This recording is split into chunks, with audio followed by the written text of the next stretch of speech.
pamoja kufika maeneo tofauti ili kuwachanganya na kutawanya jeshi la polisi. Mheshimiwa Rais, taarifa na ushahidi unathibitisha kuwa watu waliokuwa wakizunguka katika maeneo mbalimbali kama vile mitaani, vyuoni, kwenye masoko na stendi za mabasi wakishawishi na kuwaandikisha watu mbalimbali kushiriki katika ghasia za wakati na baada ya uchaguzi mkuu.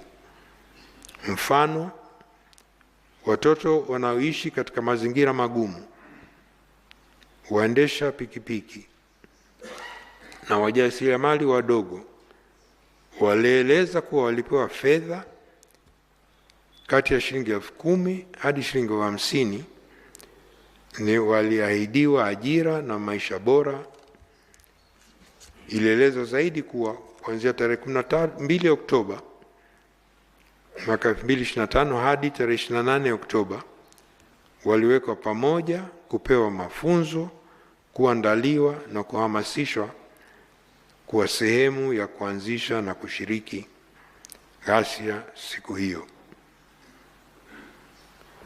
Aidha, ilibainika kuwa makundi yaliyoshawishiwa ndio wahusika zaidi katika ghasia, wakati wahusika wakuu wa ghasia na waratibu hawakuwepo kwenye maeneo ya matukio, hali iliyochangia kwa kiasi kikubwa kutokamatwa kwao, huku wengi na waliokamatwa wakiwa na wananchi wa kawaida, wakiwemo wafuata mkumbo au kushawishiwa kwa malipo kidogo au hadi ya kunufaika na mabadiliko yaliyopangwa bila kuwa na uelewa wa malengo halisi ya wahusika wa maandamano.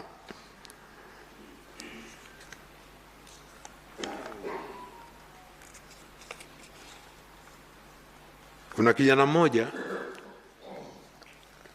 Usariva, Arusha, kwa miaka 16, alishawishiwa, alipewa shilingi 50,000 ashiriki, na walimuahidi, na kwa maneno yake walimuahidi watampa shilingi 500,000 akishiriki, na kwa ushahidi wake anasema walinipa mchongo utakaonitoa kwenye umaskini.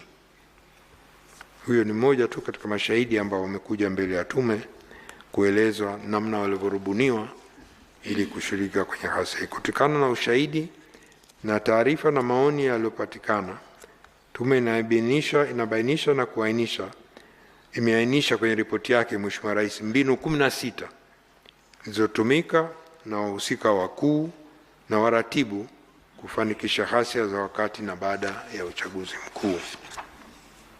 Baadhi ya mbinu hizo ni kuweka vizuizi barabarani, kuchoma moto mali mbalimbali, matumizi na ishara mbalimbali ya kutambuana, matumizi ya pikipiki kuanzisha ghasia, uanzishaji wa ghasia sehemu nyingi na kwa wakati mmoja. Lengo, Mheshimiwa Rais, kwa mujibu wa ushahidi uliowasilishwa kwenye tume na maelezo tulioipata, ni kwa matukio yale yalikuwa na malengo makuu yafuatayo. La kwanza ni kuzuia na kuvuruga uchaguzi mkuu wa Oktoba 2025. Kutokana na ushahidi uliotolewa mbele ya tume, lengo kuu la ghasia za Oktoba 25 lilikuwa kuzuia na kuvuruga uchaguzi mkuu wa tarehe 29 Oktoba. Lengo hili linadhihirisha kupitia vitendo mbalimbali wafanya ghasia, ikiwemo kuharibu vituo vya kupiga kura, kushambulia askari kwenye vituo, mawakala na wasimamizi wa uchaguzi, kuharibu mali za wasimamizi wa uchaguzi, vitishio, madhara na mashambulizi dhidi ya wananchi waliojitokeza kupiga kura, kupora mali za wasimamizi wa kupiga kura, na pia kuna ushahidi kwa wale wamepiga kura na bado walikuwa na vidole vyenye alama ya wino kukatwa vidole vyao au kujaribiwa kukata vidole vyao, na wengi wao walipa fedha ili wajinusuru kufanyiwa hivyo. Pili ni kufikisha ujumbe kwa serikali. Kupitia ushahidi, taarifa na maoni, imekuwemo majadiliano na wataalamu wa uchumi. Inaonekana kuwa kupitia ghasia za uchaguzi mkuu, vijana walioshiriki walipata mwanya wa kufikisha ujumbe kwa serikali kuwa wanataka kusikilizwa na kutatuliwa changamoto zao zinazowakabili. Ilibainika kuwa waratibu wa ghasia walitumia malalamiko ya wananchi dhidi ya serikali wakati wanawashawishi kushiriki kwenye ghasia. Lengo la tatu kwa walioshiriki ni wizi na uporaji. Kwa jibu wa ushahidi, taarifa na maoni, miongoni mwa wafanya ghasia yalitokeza makundi makubwa yalikuwa na lengo la kuiba na kupora mali.